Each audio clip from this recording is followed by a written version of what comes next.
Hey, everybody, it's Scott Bischoff coming to you for Detroit Lions podcast. We're going to break down the Detroit Lions Week 18 road game against the Green Bay Packers. The Lions are playing meaningful, really meaningful football games in January. It's remarkable what's happened to this, what this franchise has done, the players, coaches, all that stuff in the last half a season. It's crazy to think about where they've come from, even at the halfway point of this year. So, for all intents and purposes, it's a playoff game. Last week was a playoff game for them as well. 2 weeks ago against Carolina it was, and we know how that ended up. So, you know, it's interesting because the Lions are going to know what they have to do before they play. Their playoff fate is going to be based on what happens again when the Rams play Seattle at 4:25. So there's a bunch of ways that we can look at this. There's not going to be any negativity about any of this stuff because it's super exciting.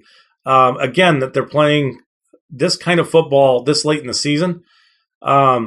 It's remarkable. So anyway, coming at you right after the break, Lions at Packers Week 18.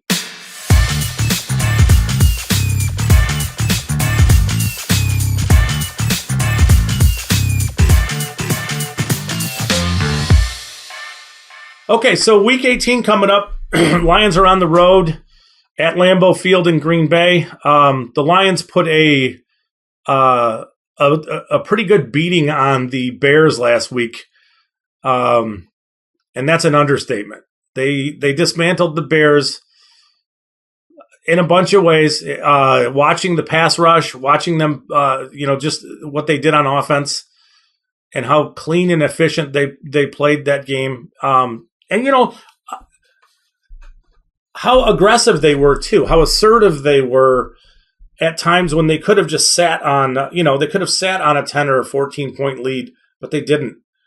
And it's awesome to see. It's one of the things that I always worried about with, like with the Caldwell years, was that they never seemed to be aggressive or assertive enough in the second halves, which ended up allowing teams to get back in games that maybe they shouldn't have gotten back in games, and it forced the Lions to play tighter in games later in games than they needed to.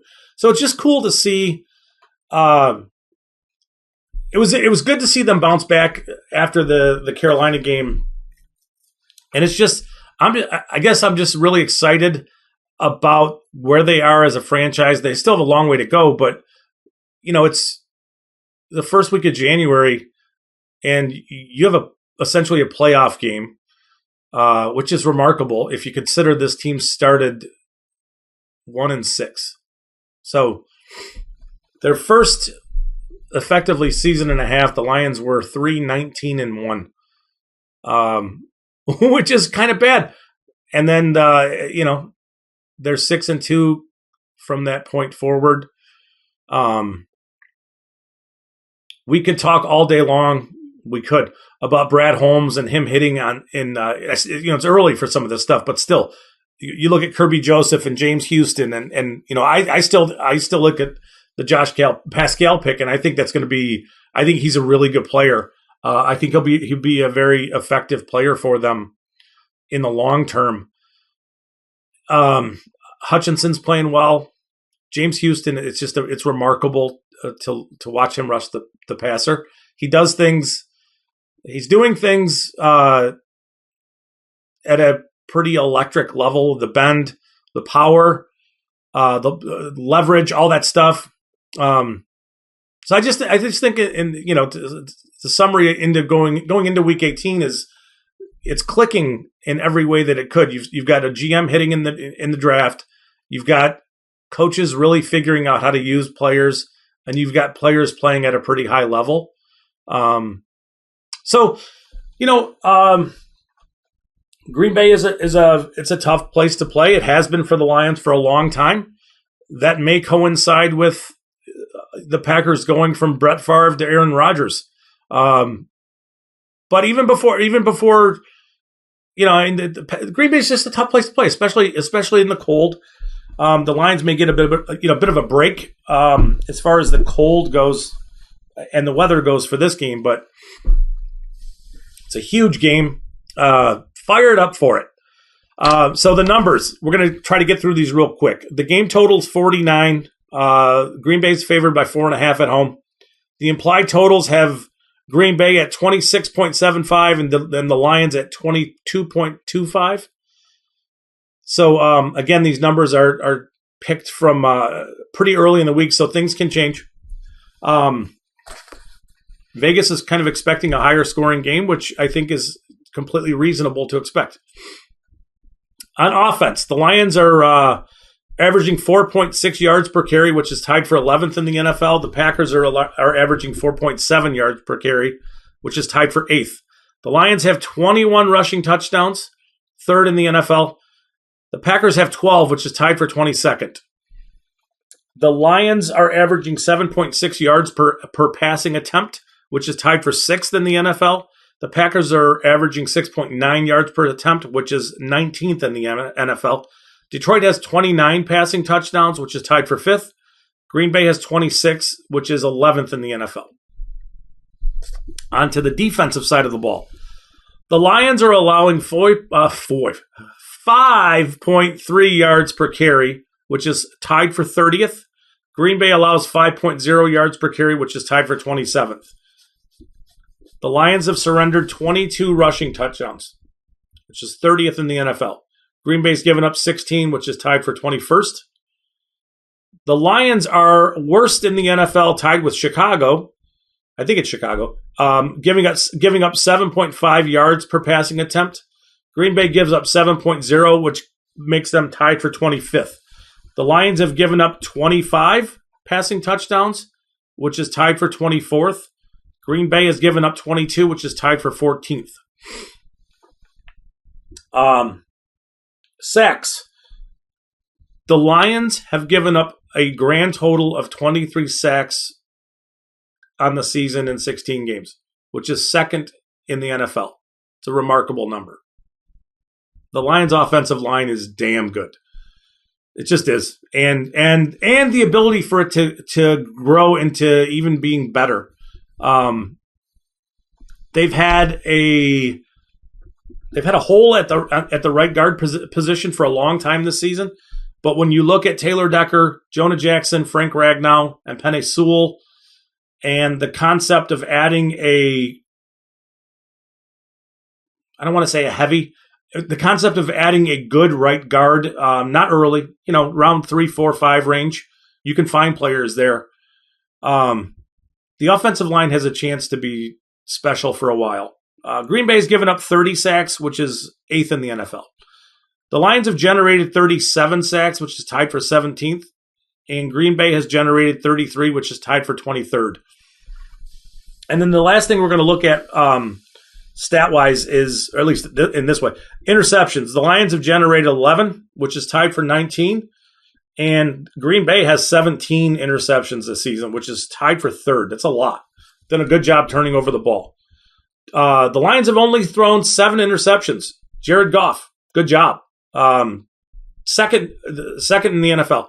Green Bay's thrown 11, which is tied for 12th in the NFL.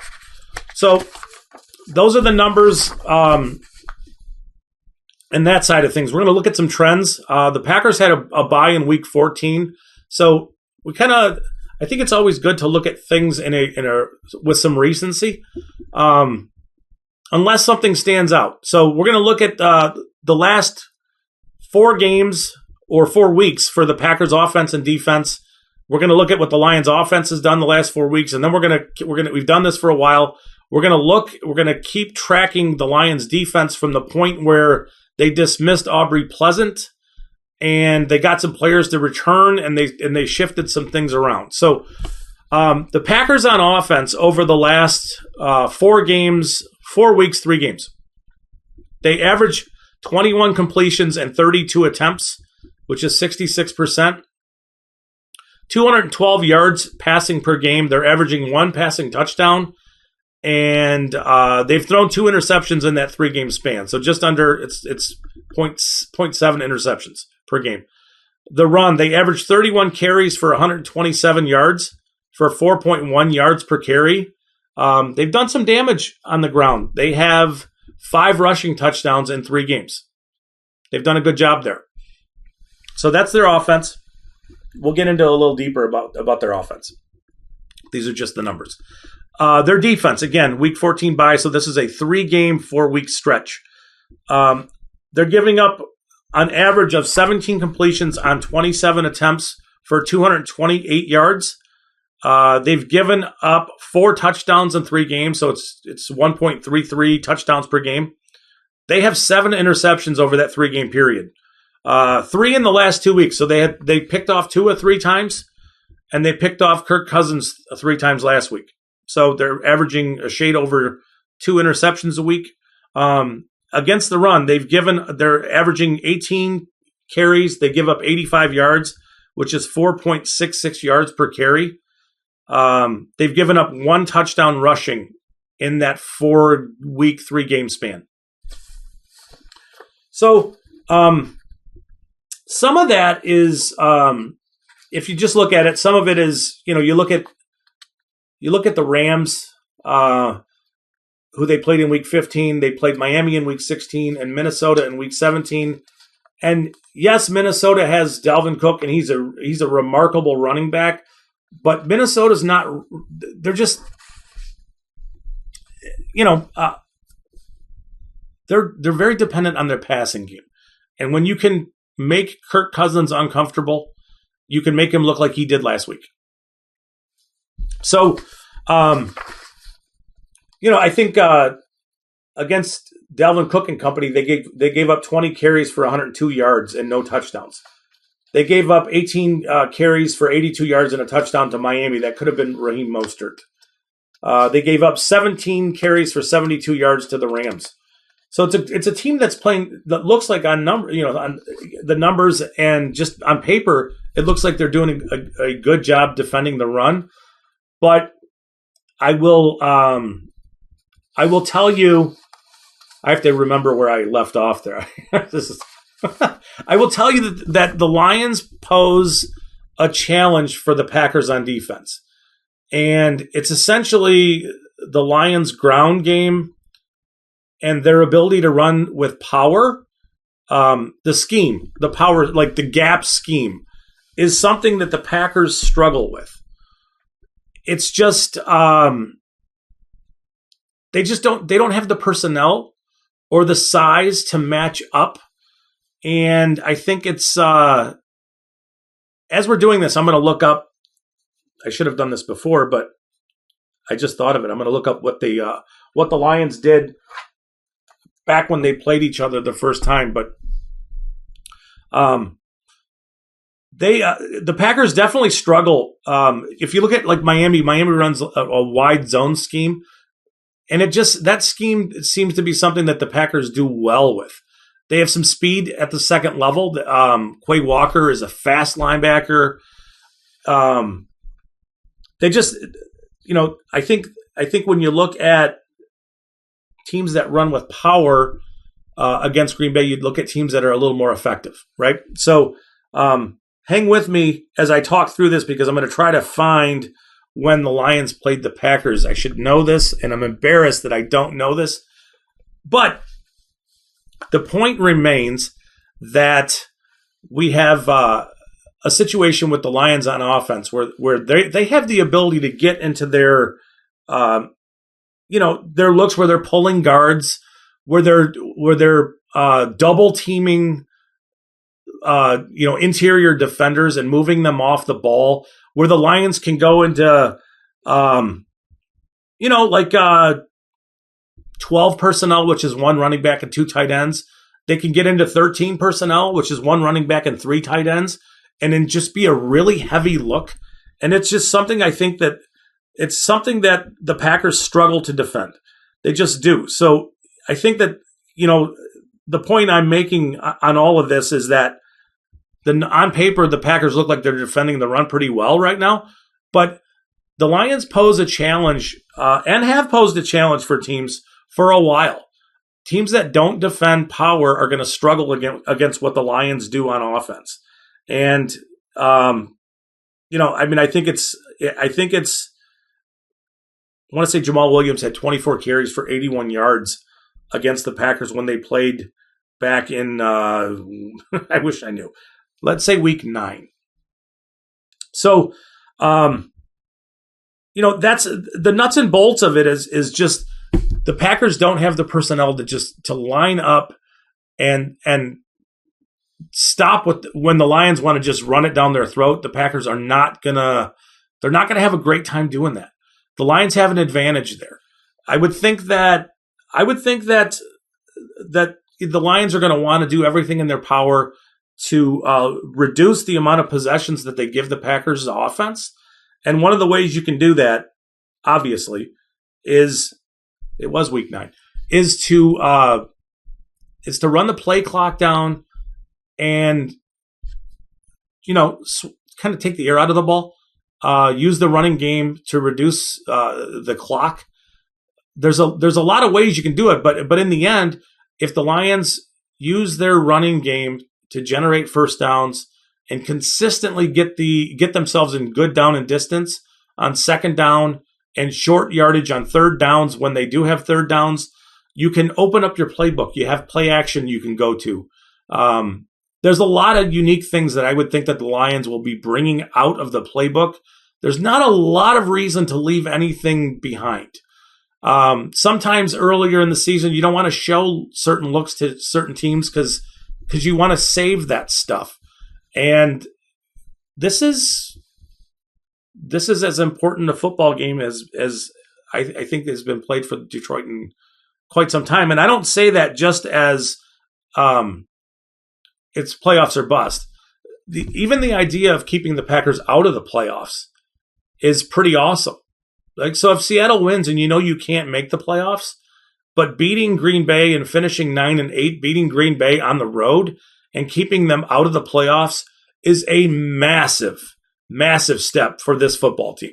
Now, obviously, you don't want that to be the case. You want to beat Green Bay on the road to make the playoffs, obviously. But I guess the point is that there's things to play for, to develop, to build on top of, even in a scenario where Seattle does eliminate the Lions from the playoffs. And there's also something that's probably going to be resolved by the time you guys see this. There's some chatter out there that they may be expanding the playoff field to 8 teams this year because of the situation with Cincinnati and Buffalo last week. And if that's the case, then the Seattle game really doesn't matter to Detroit. It's a win and in situation. And I just can't think of a better opportunity for a team like Detroit with a lot to prove on the road against a team that's kind of had their way with you for a while. And that quarterback, I'm going to have a hard time saying his name. I just don't think there's much it could be better than being able to stick it to the Packers. I just don't. I mean, it was pretty cool watching them dismantle Chicago. This is going to be better. Back in week 9, Jamal Williams had 24 carries for 81 yards. Justin Jackson had 4 carries for 27 yards. Swift got 2 carries for 10 yards. He was banged up. The Lions beat the Packers 15-9. It was a low-scoring game.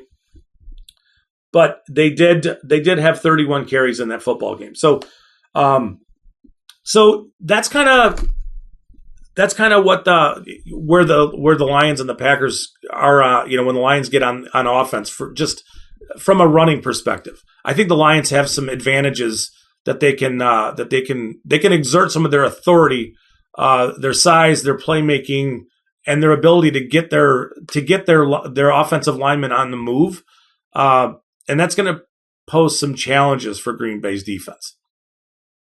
So we see what the Packers' offense and defense has done. The Lions on offense, it's remarkable. So these are your averages. The Lions, on average, they averaged 24 completions on 37 attempts, 298 yards, 2.5 passing touchdowns a week. And again, 0 interceptions in the last 4 games. Jared Goff has done just an incredible job this season of taking care of the football, period. You have to hand it to him. He's been great this year.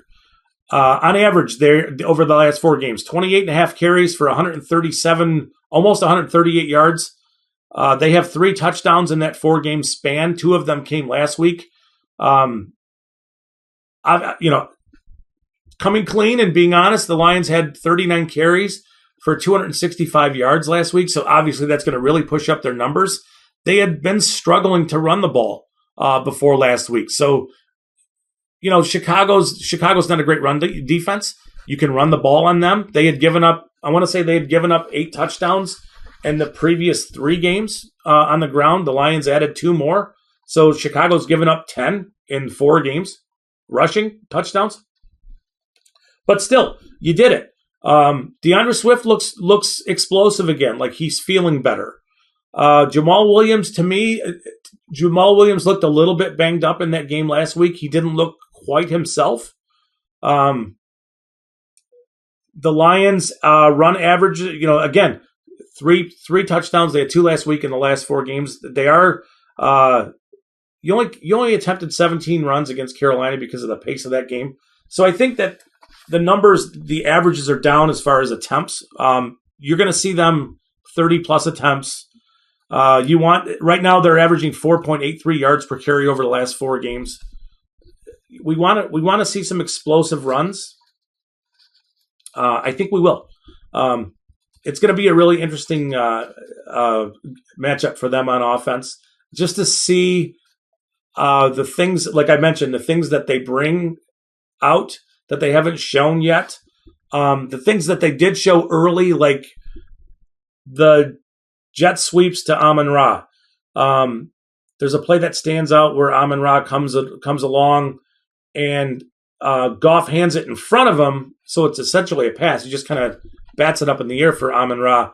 And instead of going wide, Amon-Ra St. Brown folds in between, like in between where Sewell and the right guard would have been. And it's just a really unique look.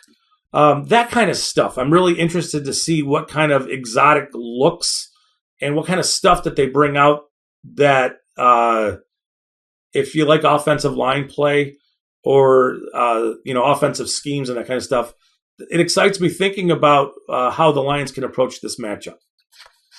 So we've been tracking their defense for a while. We've been tracking their defense since, I mentioned it earlier, since Aubrey Pleasant was dismissed. And this goes back to the Green Bay game in Week 9. And I guess I should have looked at this paper instead of fumbling around with my phone.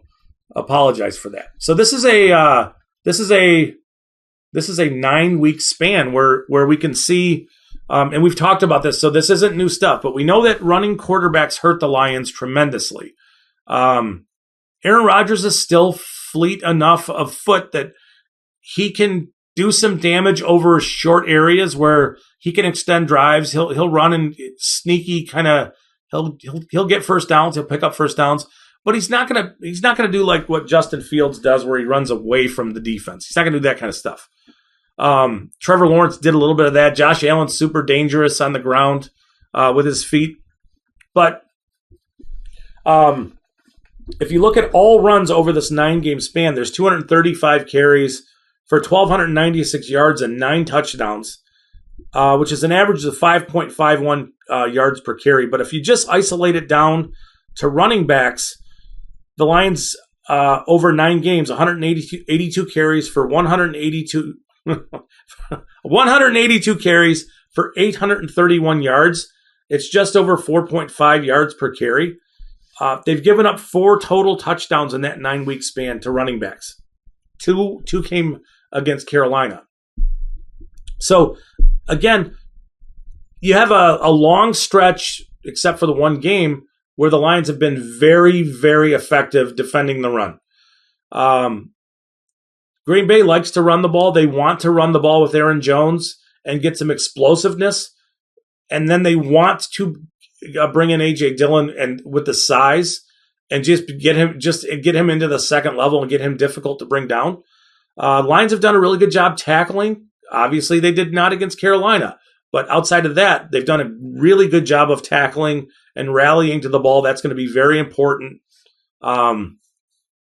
Against the pass, the Lions are 176 completions on 302 attempts, which is a 58.3 completion percentage. That's really good. They average 256 yards given up per game. They've given up 13 touchdowns in that 9-week span. They have, I want to say 3, 4, 6, 10 interceptions and 26 sacks in that 9-game stretch. Okay, so obviously we're looking at the previous 7 games as like the first half. Those are games that you had with Aubrey Pleasant, without Jerry Jacobs returning to full capacity.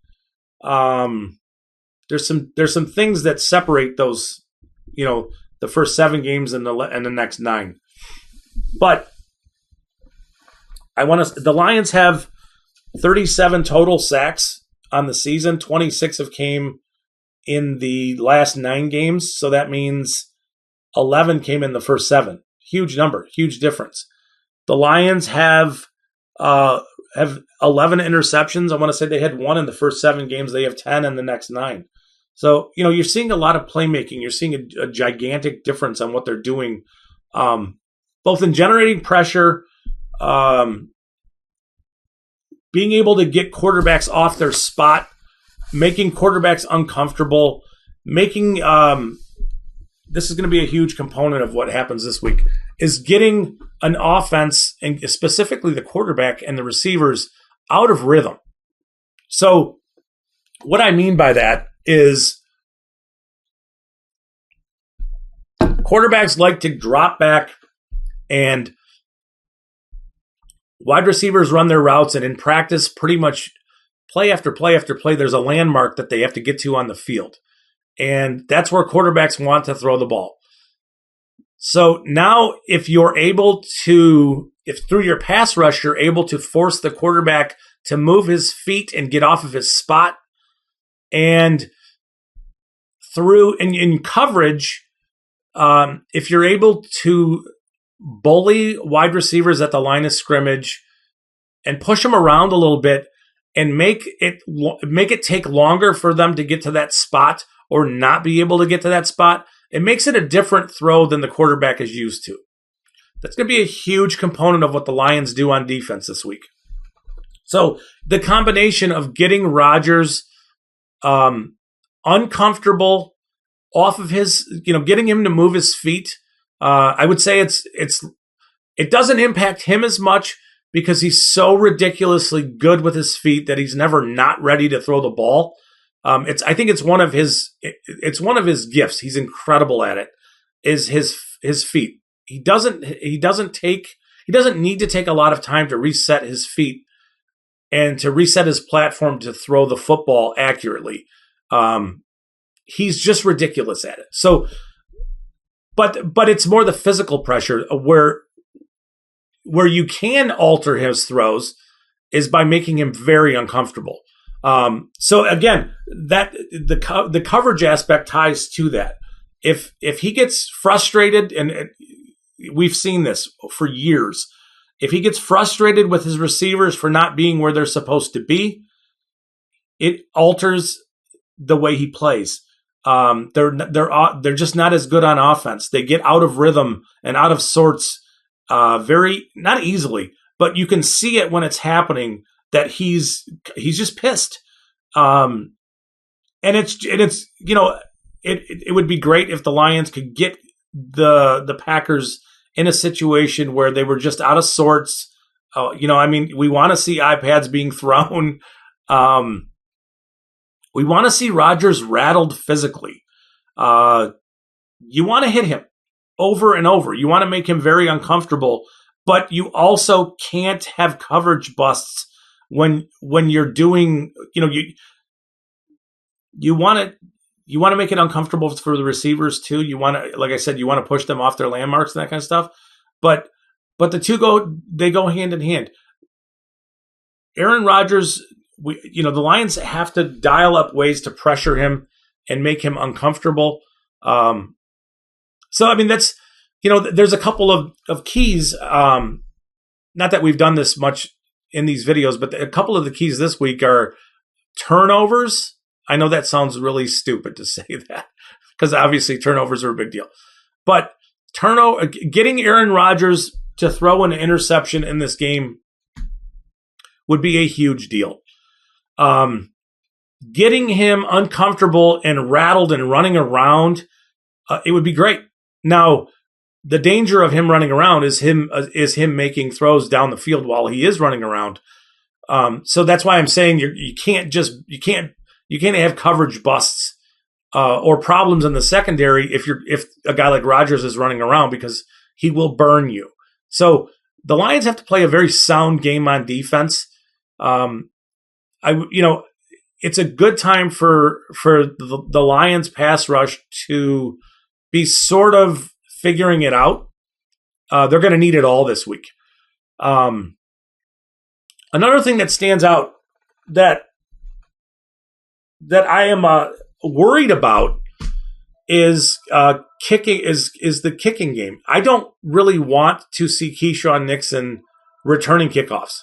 I just don't want to. I'm worried. He's super explosive.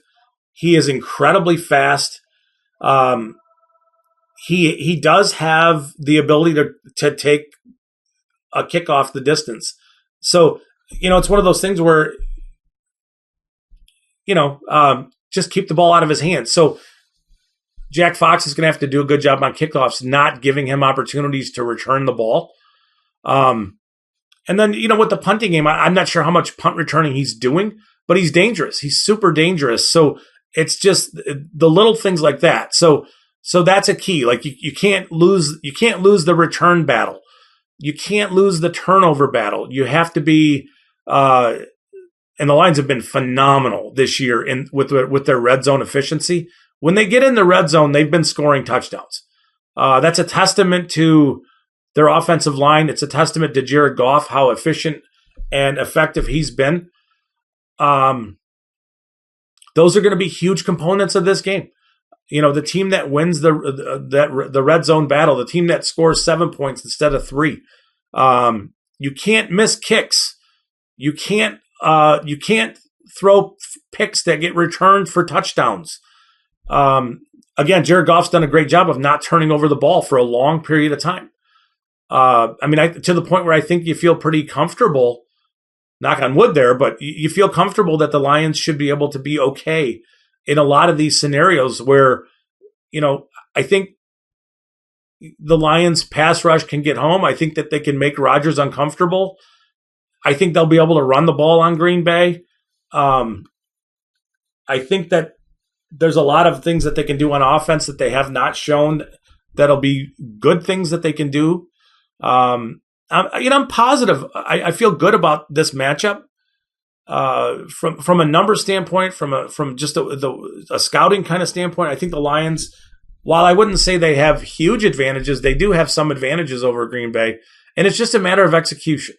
So, I think the Lions should be able to run the ball and give themselves a reasonable opportunity to stay in rhythm on offense and to get Goff and the Lions play action game involved.